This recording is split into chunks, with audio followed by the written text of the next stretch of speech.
dengan Sheikh Mohammed bin Zayed, Emirat, Raja Bahrain dan juga Raja Qatar. Pendirian Malaysia tegas dalam hal ini dan penekanan yang diberikan oleh ketiga-tiga negara ini bersama dengan negara Teluk adalah menyegerakan pemberhentian segala bentuk serangan dan keganasan Israel ke atas Gaza.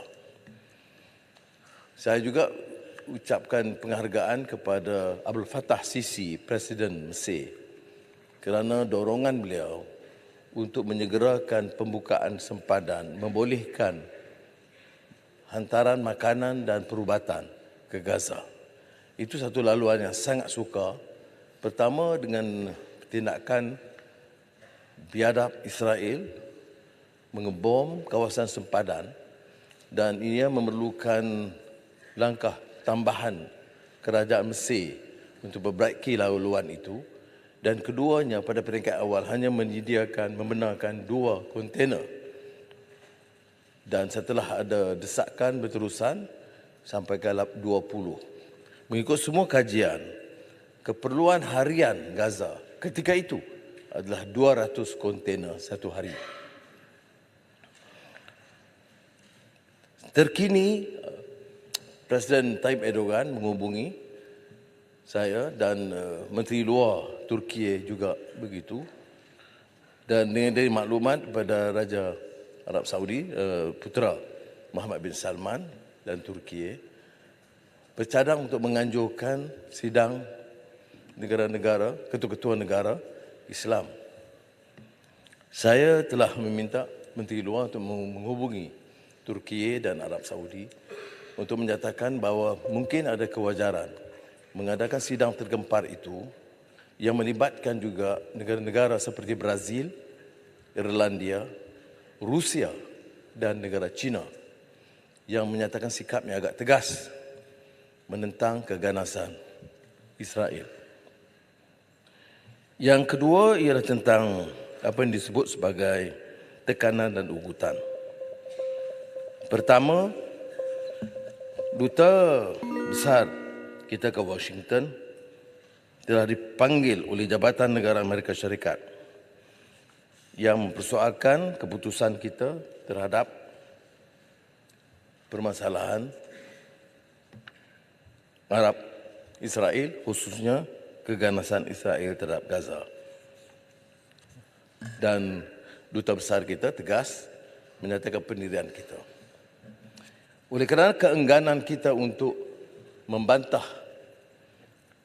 tindakan Hamas dan menganggap Hamas sebagai pengganas atau teroris, maka saya juga mendapat maklumat dan melalui Kementerian Luar Negeri telah menerima demarche.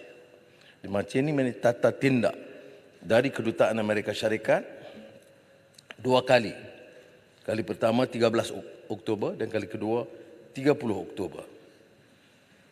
Minta sebuah negara mengambil kesempatan tidak meneruskan dengan pendirian, terutama keengganan kita untuk menganggap Hamas itu sebagai badan pengganas.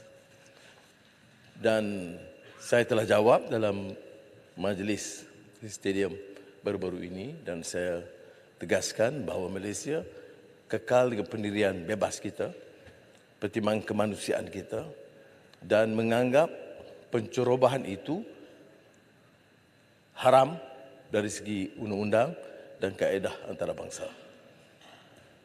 Politik dan kecelaruan berlaku ini bukan sekitar bulan lalu. Ini sudah berlarutan, berdekade dan sejak 1948. Dan oleh yang demikian, untuk mengenepikan segala keganasan dan pencerobohan, penjajahan Israel ke atas wilayah Arab dan Palestin adalah tidak musabah.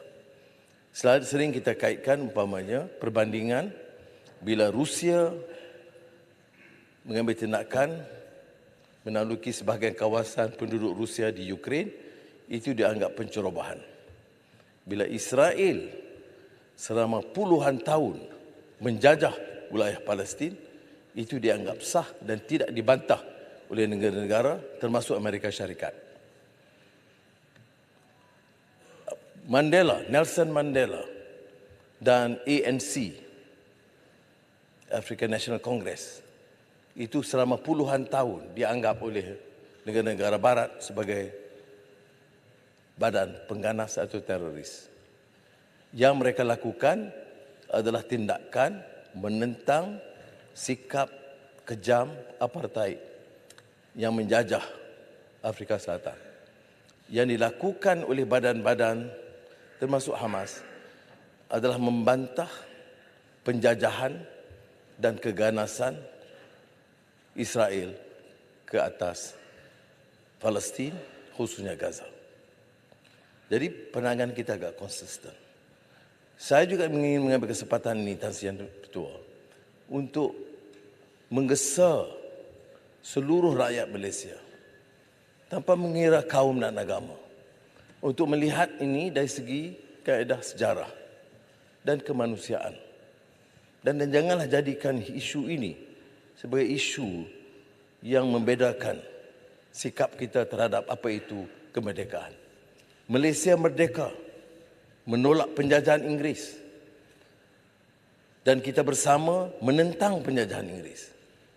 Mengapa kita agak berlembut bila ada penjajahan Israel ke atas Palestin? Sekarang kita semua mendukung perjuangan Mandela di Afrika Selatan. Tidak sebelumnya. Sebelumnya masih ada yang ragu.